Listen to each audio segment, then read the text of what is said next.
Ողջույն գործար ալիքի սիրելի ռադիոլսողներ եւ ռադիոդիտողներ, տաղավարում կրկին ես եմ Ծովինար Սարգսյանը եւ ինչպես յուրաքանչյուր շաբաթ, այս շաբաթ եւս անդրադարձ ենք կատարում հայոց աշխարհի գործարարներին, փորձագետներին եւ լուսաբանում ենք գործարար ոլորտում տեղի ունեցող հետաքրքիր իրադարձությունների, նորությունների մասին։ Հյուրընկալում ենք բավականին փորձառու անհատների, ովքեր որ կիսվում են ոլորտային իրենց գիտելիքներով եւ փորձով։ Այսօրվա իմ հյուրին եմ շատ մեծ սիրով ուզում ներկայացնել Ռուբեն Մելիքյան, պարոն Մելիքյան, բարև ձեզ։ Բարև ձեզ։ Ռադիոլսողներին եւ ռադիոդիտողներին ուզում եմ տեղեկացնել, որ պարոն Մելիքյանը հանդիսանում է Օքսֆորդի հայաստանյան շրջանավարտների ակումբի համահիմնադիր անդամը, նաեւ Հայաստանի բանկերի միության փոխնախագահը, բավականին այսպես արդեն թեման խոսում է նրա մասին, որ շատ հարուստ ու փորձառու ճանապարհ ունեք, պարոն Մելիքյան, եւ թեմաներն էլ իրականում վերցրել ենք ֆինանսաբանկային ոլորտ, բանկային ոլորտ ու նաեւ Օքսֆորդում ձեր անցած ամենակարևոր փորձառության ու գիտելիքների մասին։ Ուզում առաջին հարցը ձեզ ուղղել, քանի որ խոսեցինք Հայաստանում բանկերի միության մասին, ամենակարևոր առանցքային հարցերից մեկը, ինչպես կբնորոշեք Հայաստանում, բանկային համակարգի, բանկային ոլորտի զարգացման միտումները համաշխարհային միտումների ֆոնի վրա։ Բարի, շնորհակալություն հարցի համար։ Եթե կարճ, ապա կարող ենք ասենք, որ Հայաստանի բանկային համակարգը վստահելի, կայուն եւ բավականին արդյունավետ է։ Եթե ավելի մանրամասն մի փոքր, ապա վերջի տարիներին բանկային համակարգի գրեթե բոլոր ցուցանիշները արձանագրել են երկնիշ աճ։ Եթե խոսենք շահութաբերությունից, ապա նույնպես 3-4 տարիների ընթացքում արդեն շահութաբերության մակարդակը բավականին բարձրացել է եւ հավասարվել է նմանատիպ համադրելի երկրների հետ։ Օրինակ նույն շահութաբերությունը, որ եթե return on equity, կապիտալի շահութաբերությունը նայենք, մեր մոտ 21% է, օրինակ նույն հարևան երկրներ կան, նույն Վրաստանը, դրանք մի քանի տոկոս ավելի, արդեն համադրելի ենք դարձել։ Իդեպ նշեմ, որ բանկերի սեփականատերերը դիվիդենդ են ստացել այդ շահույթից 3-4 տարիների ընթացքում ընդամենը մոտավորապես 25-30%, մնացածը մնացել է բանկային համակարգում։ Կուզենայի նաև անդրադարձ կատարել հենց կենտրոնացման մակարդակի վրա։ Հայաստանում ինքը բավարար մակարդակի է, 5 խոշոր բանկերը, եթե նայենք ըստ ընդհանուր ակտիվների, կազմում են ընդհանուր բանկային համակարգի ընդհանուր ակտիվների ընդամենը 61%։ Որպես էլ օրինակ բերենք Վրաստանը, այնտեղ միայն 2 բանկ իրար հետ մոտ 80% են կազմում, եթե 3-4-րդ էլ գումարենք, ապա կդառնա 90+։ Հրաշալի։ Ինչի արդյունքում բանկային համակարգը ունի շատ բարձր մրցակցության մակարդակ եւ հետեւաբար հասարակությունը, ֆիզիկական անձինք, բիզնեսները կարողանում են օգտվել մրցակցային շուկայական թե սակագներից, թե տոկոսադրույքներից։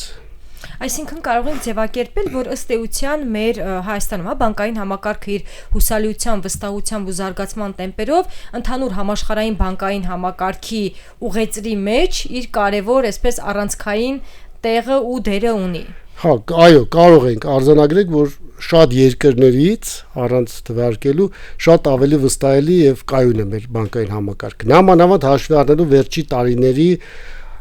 թե թվայնացման մեջ կատարված էական ֆինանսական ներդրումներ, թե նաեւ արդյունավետությունն է բարձրացել հենց բանկային համակարգի։ Շատ լավ, պարոն Մելիքյան, նշեցինք, որ դուք հանդիսանում եք Օքսֆորդի հայաստանյան շրջանավարտների ակումբի համահիմնադիր անդամը։ Վստահաբար կարող ենք ասել, որ Օքսֆորդը գիտելիքի փորձառության այսպես շատ յուրօրինակ միջավայր ու ուղի է։ Մի փոքր կնշեք, որքանով է այդ ուսումնառությունը ազդել կամ իր այսպես ներդրումը ունեցել ձեր մտածողության, առաջնորդության հմտությունների վրա, որպես բանկային ոլորտի առաջամարտիկ, նաև այսպես ղեկավարման համակարգում կանգնած փորձագետ։ Ես իհարկե իմ մասով կարող եմ ասեմ, որովհետեւ իմ մասով ես նկատել եմ, որ ավելի հանդուրժող եմ դարձել Օքսֆորդից հետո ու նաև շատ հարցերի ոնց որ վերաբերվելիս ավելի ոնց որ ռազմավարական տեսանկյունից եմ նայում, ռազմավարական զարգացման տեսանկյունից։ Երկարաժամկետ ավելի նաև։ Այո։ Իսկ ինչպես եք որոշումը կայացրել Օքսֆորդ գնալու։ Ինչն է հիմք հանդիսացել կամ ինչպես եք։ 5 տարի առաջ էր իրական ոնց սպոնտան որոշում էր։ Արդեն զգում էի, որ քանի որ աշխարհը բավական դինամիկ է, ագին առաջ նոր տեխնոլոգիաներ, նոր մոտեցումներ են, զգացի, որ արդեն կարիք կա update լինելու, նոր գիտելիք ստանալու։ Իհարկե, այնտեղ միայն գիտելիքի համար չեն գնում, որտեղ այնտեղ 70 հոգի էր մեր կուրսում, մոտ 25 երկրներից, նոր գործընկերներ, ընկերներ ձեռք բերեցինք, այդ շփումը, այդ որ ասած հմտությունները, փորձի փոխանակումը, այդ ամբողջ իրար հետ ինքը ոնց որ կարելի ասել չեմ փոշմանել, որ գնացել եմ Օքսֆորդ։ Գիտելիքից փորձից նաև ավելի նետվորք ու կապեր։ Միայն գիտելիքի համար երևի թե չարժի։ Եթե մենակ գիտելիք եք ուզում, կարելի է գտալ այլ համալսարաններ նաև։ Շատ լավ։ Պարոն Մելիքյան, ուզում եմ մի փոքր մենք խոսենք բանկային համակարգի տրանսֆորմացիաների ու մարտահրավերների մասին, վստահաբար տեխնոլոգիական առաջընթացը ֆինանսական ոլորտում, բանկային ոլորտում շատ փոփոխություններ են տեղի ունեցել վերջին տարիներին։ Եկեք սկսենք ավելի շատ մարտահրավերներից, ինչ մարտահրավերներ կառանձնացնենք, որոնք որ ձեր դիտարկմամբ, ձեր գնահատմամբ կամ ձեր փորձառությամբ առաջիկա, օրինակ 3 կամ 5 տարիների ընթացքում Հայաստանի բանկային համակարգի համար որպես այդպիսին մարտահրավեր են եւ նաեւ եթե լուծումները ունեք կամ լուծումներն եք տեսնում, կարող եք նաև դրանց մասին նշել։ Մարտահրավերները իրականում շատ են, 2-3-ը չեն, իհարկե կանդրադառնանք հիմնականներին։ Առաջինը իհարկե դա համաշխարհային եւ ռեգիոնալ տարածաշրջանային տարբեր գեոպոլիտիկ զարգացումներն են, ռիսկերը դրա հետ կապված։ Երկրորդը կնշեի կիբերանվտանգություն եւ on-line խարդախության ռիսկերը։ Ֆիշինգներ եւ այլն։ Այո, ամբողջ իրար հետ իրականում ես հատուկ նշում եմ on-line fraud կամ on-line խաբեություն, ոչ թե բանկային, քանի որ այդ ամբողջ գործընթացում մասնակցում են ոչ միայն հաճախորդ եւ բանկ եւ խարդախներ, այլ նաեւ այլ ենթակառուցվածքներ, նույն տելեկոմ ընկերությունների ենթակառուցվածքները, marketplace-երը, on-line հարթակները, դրա համար ոնց որ հենց նույն եվրոպական Միությունում էլ արդեն անդրադարձ է արվում, որ դա ոչ թե բանկային ֆրոդեր են, այլ ավելի շատ on-line ֆրոդեր են։ Այո։ Երրորդը կարծում եմ մարտահրավեր կլինի նաև մեր բանկային համակարգի համար, դա տաղանդների փորձառու աշխատակիցների ներգրավումը։ Ինչպես նաև թվայնացումը համոզված են, որ բանկերը շարունակեն էական ներդրումներ կատարել թվայնացման գործընթացների մեջ, իրենց գործընթացները ավտոմատացնելու տեսանկյունից, նաև համոզված եմ շատ ավելի կօգտագործվի արհեստական բանականության գործիքակազմը։ Այո, այստեղ նաև լրացուցիչ հարց հենց մարտահրավերների հետ կապված, պարոն Մելիքյան, վստահաբար կարող ենք ասել, որ այսօր շատ բանկեր իրենք ըստ էության փորձում են իրենց այդպես դիրքավորել կամ այնպիսի ռազմավարություն են տանում, որպիսի հաճախորդները մարդիկ հանրությունը բանկերին այլևս չդիտարկեն միայն բանկեր ու նաև ֆինտեխ ոլորտն ինքը բավականին շատ զարգացում ապրել, տրանսֆորմացիա ապրել։ Այս մասով ինչ մարտահրավերներ կան, ինչ մրցակցության նոր դաշտ է ձևավորվում կամ բանկերը ինչ ռազմավարություն պետք է որդեգրեն, հատկապես որ տեխնոլոգիական եւ ֆինանսական ոլորտները արդեն երևի շատ այսպես մտել են իրար մեջ ու արդեն գրեթե դժվար է իրենց տարանջատելը շատ դեպքերում։ Շատ լավ հարց է, եթե մենք մի կողմ դնենք on-line վարկավորումը, մանրածախ անչափահաս վարկերի եւ որոշակի վճարային գործիքները, իրականում մրցակցություն չկա։ Իրականում ավելի շատ համագործակցություն է։ Եվ այդ այո, իրանք իրար փոխ լրացնում են։ Դա եւ արտասահմանում է այդպես նաեւ Հայաստանում։ Նաև երևի ըստ էության դրա մասին է վկայում Հայաստանի բանկերի միության, գործունեությունը, առաքելությունը, նպատակները, թե ինքը մի փոքր ավելի լայնածավալ գործունեությանն է միտված։ Դա ուղղություններից մեկն է։ Իրականում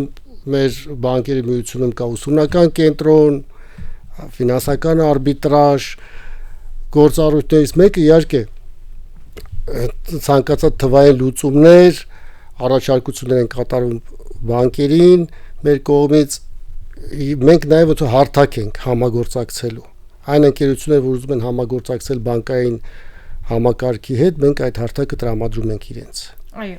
Մյուս կարևոր հարցը խոսեցիք նաև ուսումնական կենտրոնի մասին, վստահաբար կարող ենք ասել, որ Հայաստանում մենք շատ լուրջ բացեր ունենք ֆինանսական գրագիտության մասով, եւ երիտասարդների մոտ, եւ ինչ ոչ, կարող ենք բարձրաձայնել նաև մասնավոր հատվածում, հա, ընկերությունների մակարդակով։ Այստեղ կուզենամ մի փոքր շուկայի վիճակը նկարագրեք, պարոն Մելիքյան, ու նաև ինչ լուծումներ կան, այսինքն շատ ենք խոսում ֆինանսական գրագիտությունից, շատ ենք խոսում, որ գործարարության մեջ այդ բացը ունենք, նույնիսկ կենցաղի մակարդակում, հա, մենք ֆինանսական գրագիտության բաց ունենք, ոնց կգնահատեք ոլորտը եւ ամենակարևորը լուծումները, ինչպես կարելի է, օրինակ մի քանի տարի հետո ֆինանսական անգրագիտության, հա, երևի այսպես բանը մեղմել մի փոքր ու գալ ավելի այսպես գրագետ կիրթ տիրույթ։ Մենք չենք սպասելու մի քանի տարի, ճիշտ ասած 1-2 ամիս հետո արդեն կհայտարարենք հատուկ ծրագրեր կան, հենց ֆինանսական գրագիտության տարատեսակ ծրագրերի, որ իրականացնելու ենք Հայաստանում, դա իրոք մեծ խնդիր է, ոչ միայն դա Հայաստանն է վերաբերվում, այդ դա մեր ուղղություններից, հիմնական ուղղություններից մեկն է իհարկե։ Ֆինանսական գրագիտությունը ոչ թե միայն ընտանենք քարտի վերջի հետևը նշված 3 թիվը փոխանցել կամ SMS-ով ստացված ինֆորմացիան այլ անձանց չասել, այո, դա ոնց որ ամենայն պարզ տարբերակը, բայց ֆինանսական գրագիտությունը նաև վերաբերվում է նույն բիզնեսներին, նամանավանդ փոքր եւ միջին։ Դες մենք ամբողջությամբ ուզում ենք փակենք այդ հատուկ ծրագիրը լինելու, որը չի լինելու 1 շաբաթանոց, ամիսներ է տևելու, դրա մասին ավելի մանրամասն կհայտարարենք, կարծում եմ 1-1.5 ամիս հետո։ Եվ ես մեծ սիրով կանդրադառնամ նաև այդ ծրագրին, որովհետև իրապես մեր հանրության մեջ ֆինանսական գրագիտության բարձրացումը ինքը բոլոր շերտերի համար է, հա, շահավետ, ոչ միայն անհատի մակարդակով, այլ ընդհանրապես հասարակության մակարդակով ինքը բավականին լուրջ խնդիր է լուծում։ Քանի որ փորձառություն եք ստացել շատ գիտելիք փորձ Օքսֆորդի համալսարանում, պարոն Մելիքյան, ինչ ծրագրեր կան, որոնք որ պլանավորում եք հենց ավելի շատ ֆինանսական ձեր ոլորտի մասով, որ օրինակ մտածում եք արժե Հայաստանում ներդնել եւ ինքը իրապես արդյունավետ կլինի։ Մենք արդեն այս մոտակա 2 տարիների ընթացքում միջազգային տարատեսակ որակավորման ծրագրեր ենք բերել Հայաստան, կլինի EFPAN, European Financial Planning Association-ի, որը թե ֆինանսական խորհրդատուների համար դասընթացներ են կազմակերպում եւ հետո նաեւ լինելու է մասնաճյուղերի կառավարիչների համար, այնուհետեւ այն մարդիկ, որ կանստեն քննությունը, կստանան իհարկե եվրոպական որակավորում ֆինանսական ոլորտում այո, դա ֆինանսական ոլորտում նաև մեկ բավականին հաջողակ ծրագիրը դա մեկ մարտին EBT-ն հայտնի եվրոպական ընկերության հետ ծրագիր սկսեցինք մշակել, այդ ծրագիրը ակրեդիտացված է իրենց կողմից, կոչվում է բանկային գործ կամ certificate in banking, այդ ծրագիրը օրինակ 2 ամիս տևողություն ունի եւ այն մարդիկ, որոնք ուզում են մուտք գործել բանկային համակարգ, իրենք հնարավորություն ունեն մասնակցել այդ ծրագրին, անցնեն 2 ամիս այդ մոտ 18 հետ չեմ սխալվում դասերը, բավական ինտենսիվ է, այնուհետև քննություն եւ ինչ իրենք կստանան։ Առաջինը իրենք կստանան շատ մեծ փորձառություն գիտելիք ֆինանսաբանկային համակարգում, գրեթե բոլոր ոլորտների մասով կլինի ռիսկերի կառավարում, վարկավորում, ֆինանսական հաշվետվություններ, ներքին արտաքին աուդիտ եւ այլն։ Բացի դրանից մենք մեր գործընկեր բանկերի հետ կազմակերպում ենք, որ իրենց նաեւ հրավիրեն հարցազրույցների։ Եվ երրորդը, որը նույնպես կարևոր կոմպոնենտ է, դա այդ գիտելիքները ստանալուց հետո իրենց շատ ավելի հեշտ կլինի անցնել այդ հարցազրույցները եւ անցնել աշխատանքի։ Իդեպ նշեմ, միգուցե դրա մասին քիչ է խոսվել, բայց որպես գործատուներ բանկերը մեր 17 բանկի դեք գործում են Հայաստանում 3-4 տարվա ընթացքում միջին ամսական եկամուտը աշխատակիցների կրկնապատկվել է։ Գրեթե կրկնապատկվել է, կա բանկեր, որ նույնիսկ ավել այս բան մոտ 16300 դա միավորման արդյունք կարող է լինել, թե այստեղ բանկերի միավորումները այնքան էլ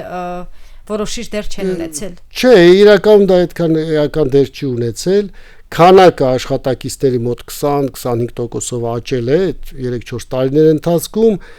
եւ միջին աշխատավարձը եկամուտը, աշխատավարձ, պարգևատրումներ եւ այլ ամբողջությամբ եթե նայենք, մոտավորապես կազմում է մոտ 900,000 դրամ բանկային համակարգում։ Կարծում եմ դրա համար դրա մասին քիչ է խոսվում, եւ մի կողմից ոնց որ տենց բավականին գրավիչ գործատու է, բայց մյուս կողմից էլ համոզված են, որ շատ թափուր տեղեր կան բանկային համակարգում։ Դրա համար այդ ծրագրի հենց հիմնական նպատակը եղել է այն, որ այսպես ասած տրամպլին ոնց որ հանդիսանանք այն մարդիկ, ովքեր ուզում են փոխեն իրենց մասնագիտությունը, հնարավորություն ունենան վերավորակավորվելու եւ ասնել աշխատանքի բանկային եւ ինչու՞ չէ ֆինանսաբանկային համակարգ։ Մենք չենք կենտրոնանում մեր նույն ուսումնական կենտրոնի մոտ 25%-ը մասնակիցների, որ եթե չեմ սխալվում, այս տարի մոտ 1000 հոգի կլինի ընդհանուր, իրենք ոչ հենց բանկային համակարգից են, իրանք ֆինանսաբանկային համակարգից են, կլինի վարկային կազմակերպություն, ապահովագրական, կենտրոնական բանկ եւ այլ յետակառուցվածքներ, ոնց արքանա, ակրանա, ֆինանսական հաշտարար եւ այլ կազմակերպություններ։ Շատ լավ, պարոն Մելիքյան, միանշանակ կարող ենք փաստել, որ եթե էլի հետ վերադառնանք 5-10 ավելի վաղ տարիներ, ընդհանրապես բանկային ու ֆինանսական ոլորտի նկատմամբ երիտասարդների ներգրավելու գրավչությունը ավելի պակասել է, ավելի իմ դիտարկմամբ, հա, ինքս նաև կրթական տարբեր կառույցներում լինելով, շատ երիտասարդներ, եթե դիտարկում են օրինակ աշխատանքի հնարավորություն եւ այլն, եթե 10 տարի առաջ top 3-ի մեջ մտնում էին բանկերը կամ նման կառույցները, հիմա դա տեղը զիջել է տեխնոլոգիական ընկերություններին կամ ինչու ոչ սեփական բիզնեսը ունենալուն։ Դուք ինչպես կգնահատեք եւ ինչպես բանկերը կամ ֆինանսաբանկային, ընդհանրապես ֆինանսական ոլորտի կառույցները կարող են այդ գրավչությունը ավելի բարձրացնել եւ լրացուցիչ հարցը ինչ որակներ են պետք անհատներին, որպեսզի այս ոլորտները համալրեն այսօր։ Դուք շատ ճիշտ նշեցիք եւ իրականում բանկերը նույնպես դա հասկացել են։ Արդեն եթե դուք նայեք, օրինակ մտնեք ցանկացած բանկ այսօր եւ 10-15 տարի առաջ դուք տեսնեք նույն արտաքինից, սկսած է դրես կոդից, որ արդեն բանկերն են համապատասխանաբար առաջարկում ավելի ճկուն որոշ դեպքերում գրաֆիկներ աշխատանքային, ժամային, դրես կոդն է բավականին ավելի ոնց որ դարել ազատ, ոչ տենց բիզնես ստայլել անպայման փողկապ եւ այլ նամանավանդ այն աշխատակիցների համար, որոնք չեն շփվում հաճախորդների հետ 10-15 տարի առաջ գրեթե բոլոր բանկերում անհրաժեշտ էր փողկապ ունենալ ամբողջ օր, նույնիսկ եթե այդ մարդը ոչ հաճախորդին է տեսնում, ոչ էլ հաճախորդն է իրեն այդ ինչ որ առնչություն ունենում շփվում։ Այդ մասով կարծում եմ ավելի գրավիչ է դարել եւ լավ ասեցիք հենց այդ տեխնոլոգիական, եթե խորանանք կան շատ բանկեր, որոնք իրենց հենց գործառույթներով, իրենց մշակույթով ավելի շատ սկսել է նմանվել հենց IT կամպանիաներին, ֆինտեքերին, քան զուտ են տրադիցիոն բանկերին, ոնց որ մենք բոլորս պատկերացնում ենք։ Ինչ վերաբերվում է ձեր երկրորդ հարցին, իրականում վերլուծական որ թվային հմտություններ իհարկե ցանկալի է որ մարդիկ ունենան, բայց քանի որ բանկերում արկա են նաև այլ ոլորտներ, այլ բաժիններ, որտեղ այդքան էլ պարտադիր չի տնտեսագիտական կամ ֆինանսական կրթություն ունենալը։ Կարծում եմ դրա այդպես պատճառով ցանկացած մարդ եթե իրական մի դիմաց դնի նպատակ անցնել աշխատանքի ֆինանսաբանկային համակարգ, դա հնարավոր է։ Այդ ծրագիրը, որ ես նշեցի, բանկային գործ, դա այդ հնարավորություն է տալիս։ Ավելի հեշտացնում է ճանապարհ, ավելի սահուն է ինքը անցնում մուտք գործում բանկային կամ ֆինանսաբանկային համակարգ։ Շատ լավ, մյուս կարևոր հարցն եմ ուզում տալ, վստահաբար ձեր կարիերայի հարուստ կարիերայի ու անցած ճանապարհի ընթացքում բավականին որոշումներ եք կայացրել, բավականին խնդիրների առաջ եք կանգնել, ամենաբարդ որոշումը ո՞րն է եղել ձեր կարիերայի ամբողջ ընթացքում, որը որ կմտաբերեք ու նաև ինչպես եք հաղթահարել։ Սա նաև շատ կարևոր է, հատկապես երիտասարդների համար, ովքեր դեռ ճանապարհի սկզբնաբասում են։ Հետաքրքիր հարց է։ Իրականում որոշումները կարիերայի մասով բավական հեշտ է միշտ կատարել։ Երևի թե ամենաբարդը, այսպես եթե խոսենք, դա Գերմանիայում 7 տարի ապրելուց, սովորելուց, աշխատելուց հետո որոշում ընդունեցի վերադառնալ Հայաստան, սկսեցի աշխատել KPMG-ում 2004 թվականն էր։ Երևի թե ամենաբարդերից, որտեղ իրականում ահագին բաներ փոխվում, չի գործատու եք փոխում։ Դա է երևի եղել այդ որոշումը նույնպես համատաբար սպոնտան արագ եմ ընդունել ու որի համար չեմ զղջում։ Երևի թե ամենաբարդ որոշումներից դա էր։ Ուսումնառություն որտեղ եք ստացել, պարոն Մելիքյան, ձեր առաջին կրթությունը որտեղ եք ստացել։ Իմ առաջին կրթությունը ես ավարտել եմ Երևանի Պետական Համալսարանի տնտեսագիտության ֆակուլտետը, այնուհետև մեկնել եմ Գերմանիա, ես Բերլինի համալսարանում ավարտել եմ նույնպես տնտեսագիտության ֆակուլտետը։ Ու այնտեղ անցել եմ աշխատանքի եւ հետո ոնց որ ասեցի վերադարձել եմ Հայաստան,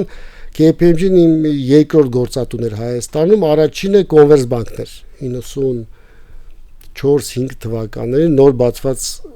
կառույց էր ֆինանսական։ Կարելի է ասել, որ դուք եղել եք Հայաստանում բանկային համակարգի ձևավորման ու կայացման, այսպես հիմքերում, հա, երբ ոլորտը նոր էր զարգանում։ Վաղուց եմ սկսել, բայց ճիշտ ասած տենց անհամեստ տենց բաներ չի ասի։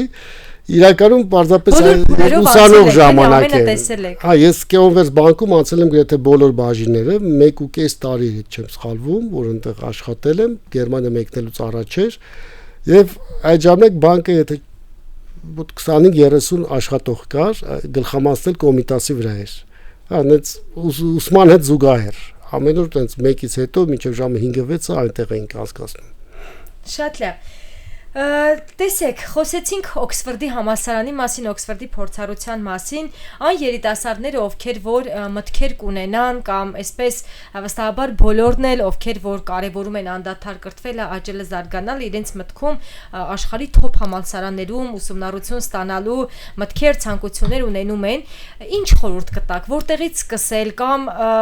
ձեր ճանապարհի են ամենակարևոր անկյունակարային կետերը, որը որ իսկապես արժանի է կիսվելուն, որը որ վստահ բոլորին անհրաժեշտ կլինի, ովքեր որ մի օր որոշում կայացեն այդ ճանապարհը անցնել։ Ինչ կտայիք խորհուրդ։ Առաջինը ես խորհուրդ կտայի ցանկացած գործողություն կամ որոշում ընդունելուց ոչ թե ինտուիտիվ կամ զուտ ցանկությունով կամ որ նորավոճ է, այլ ավելի շատ հասկանալ իմաստը։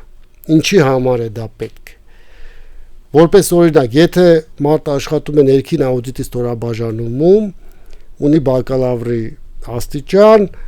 միգուցե ոչ թե ինքը այդ պայն պետք է մտածի Օքսֆորդի կամ Քեմբրիջի կամ այլ համալսարանի մասին, այլ միգուցե իրան պետք է որակավորում ստանա, օրինակ Certified Internal Auditor, CIA, որը աշխարհահռչակ հիմնական որակավորումներից է։ Նամանավանդ եթե ներքին աուդիտի աշխատանք իր դուր գալիս է։ Բայց զուտ որպեսզի եթե իր դասընկերը գնացել է Օքսֆորդ սովորելու կամ այլ համալսարան, զուտ ինքն էլ է ուզում, կարծում եմ սկզբից պետք է իմաստը։ Եթե իմաստը արդեն հստակ է, ցանկություն կա, հնարավորություններ կան, խորհուրդ կտայի դրան անդրադառնալ գոնե 2-3 տարի աշխատանքային փորձ ունենալուց հետո նոր շարունակեն իրենց ուսումը ու ընդհանրապես։ Այո, նույն մեզ մոտ պարզապես ոնց է 5 տարի էր ուսումը, հետո անցանք բակալավր 4+2, չէ՞։ Եվ ավտոմատ ստացվել էր, որ եթե մարդ 4 տարի ավարտում, թերի բարձրագույն ունի։ Իրականում դա տենց չի։ Հետենց էլ կոչվում է postgraduate program-ներ, չէ՞, MBA, master-ները։ Բայց դա տենց ավանդական տես գնաց։ Մարդ ավարտեց 4 տարի, պետք է անպայման միանգամից շարունակի մագիստրատուրան կամ master-ը։ Իրականում կարծում եմ ավելի ճիշտ է բակալավրից հետո մի քանի տարի աշխատել, մի քանի ընկերություններում կամ ոլորտներում, այնուհետև հասկանալ թե որ ուղղությամբ գնալ։ Ինձ մոտ օրինակ այնպես է ստացվել, որ ես բոլոր իմ մասնագիտությունները բոլորը տնտեսագիտություն կամ ֆինանսներ են։ Կարծում եմ, որ եթե մարդ օրինակ սովորել է իրավաբանություն կամ հակառակը տնտեսագիտություն, միգուցե ճիշտ է ինքը հնարավորության դեպքում երկրորդ կամ երրորդ իր մասնագիտությունը ստանա այլ ուղղությամբ, որպեսզի փոխլրացնի։ Այո, կան օրինակ նույն Օքսֆորդում կան MBA-ներ, տարբեր որ դիցուկ ավարտում եք այդ ծրագիրը postgraduate եւ դուք ստանում եք երկու օրինակ դիպլոմ, կարող եք իրավաբան եւ տնտեսագետ։ Նկատի ունեմ պարտադիր չի, եթե մարդ սկսել է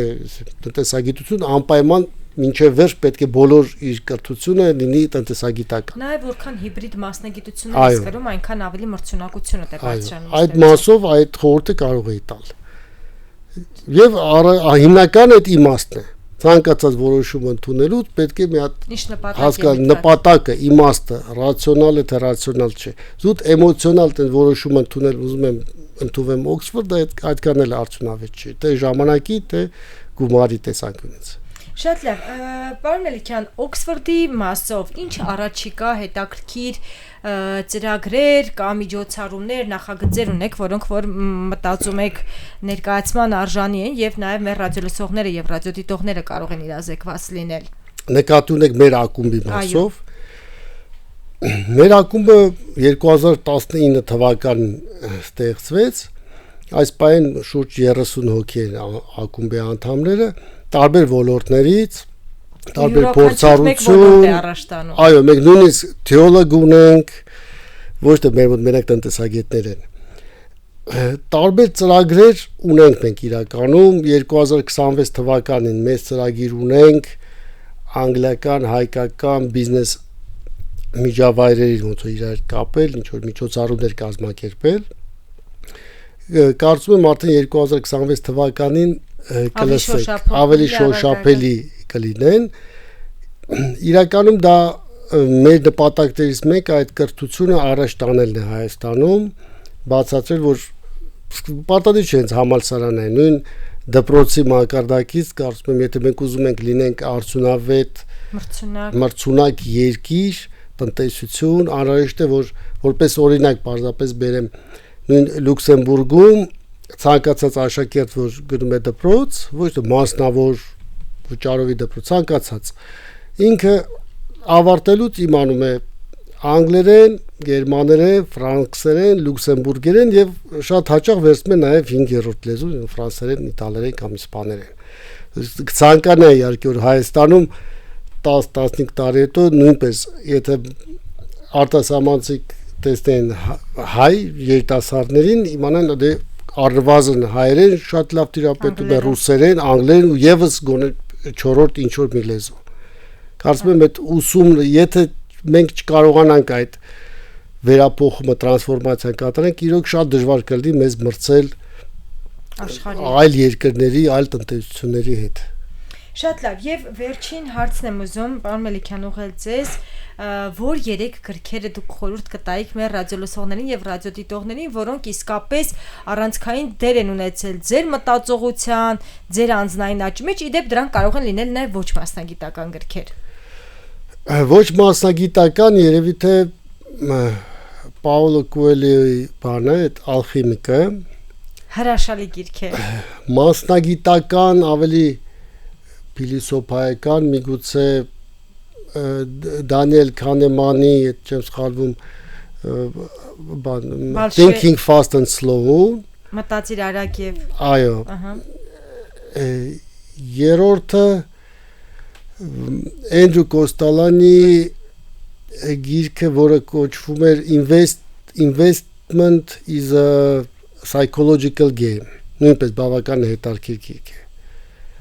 Նույն այդ վերջի նշվածը ես այդ գիրքը 2002-2001 թվականներին կարդացի, ինձ նվիրել էր այն ժամանակ իմ գործատու Գերմանիայում ես այդ ժամանակ բավական հետաքրքրված էի ֆինանսական այդ շուկաներով, ուսանող էի 20-ին տարեկան, առանձնապես առանց գիտելիքիս ես պատկերացնում ենք, որ ֆինանսական շուկան, դա օպցիոներ եւ այլն, որ բավականին գրավիչ ներդրումները հնարավոր կատարել, պարզապես այդ գիրքը կարդալուց հետո ես ու ընկերս էինք այդ դրանով զբաղվում, մենք եկանք այն բանի, որ ինքը շատ ճիշտ ներկայացնում է ամբողջը։ Մենք եկանք այն բանի, որ իրականում պետք չէ դրանով զբաղվել եւ որոշեցինք դուրս գալ այդ թեմայից։ Դա այդ մասով, այո, որը միգուցե չեմ զղջում, որ այդ որոշումը ընդունեցի։ Շատ լավ, նշեցի վերջին հարցը, բայց լրացուցիչ ինձ մոտ հարց առաջացավ, պարոն Մելիքյան, սովորաբար այսպիսի կարծրատիպ կամ միֆ կա ձևավորված, որ ֆինանսական բանկային ոլորտի փորձագետները, անհատները, մարդիկ, ովքեր որ իրենց կյանքի մասնագիտական ճանապարհը անցել են այս ոլորտում, մի քիչ ավելի այսպես լուրջ, ավելի միշտ լուրջ բաներից են խոսում, լուրջ թեմաների մեջ են, ինչ նախասիրություններ ունի պարոն Մելիքյանը աշխատանքից դուրս, ֆինանսներից, թվերից, բանկերից դուրս։ Պատմություն շատ եմ սիրում ու տարբեր երկրների պատմություն, քաղաքականություն, այդպես իրար հետ որ դες նայենք, դա հոբիներից մեկն է, կարող է մյուս կյանքում փոքր պատմաբան դառնամ, հա փոխեմ մասնագիտությունը եւ որպես հոբի եթե ասենք, դա բարբեկյու։ Բարբեկյու պատրաստել նույնպես հոբիներից մեկն է։ Հայկական, բայց ըստ էության։ Այո, հայկական, ավանդական, նամանավանդ կոവിഡ്ի ժամանակ 2-3 ամիս լավ տրեյնինգ անցա, դրա համար այդ մասով կարելի ասել որպես հոբի է։ Ես կարծում եմ Օքսֆորդի հայաստանյան շրջանավարտների ակումբը բավականին շահել է այս մասով։ Այո, մենք օգտագործում ենք այդ հմտությունները։ Շատ լավ, շնորհակալություն շատ, պարոն Մելիքյան։ Իրականում բավականին հետաքրքիր բազմաբովանդակ ու այսպես հաճելի զրույցի համար մեր ռադիո լսողներին եւ ռադիոդիտողներին ուզում եմ հիշեցնել, որ գործար ալիքի եթերում անդրադարձ էին կատարում հայոց աշխարհի գործարարներին, փորձագետներին եւ այսօրվա իմ հյուրն էր Հայաստանում Օքսֆորդի շրջանավարտների ակումբի համահիմնադիր անդամ, Հայաստանի բանկերի միության փոխնախագահ Ռուբեն Մելիքյան։ Շնորհակալություն։ Շնորհակալություն ձեզ։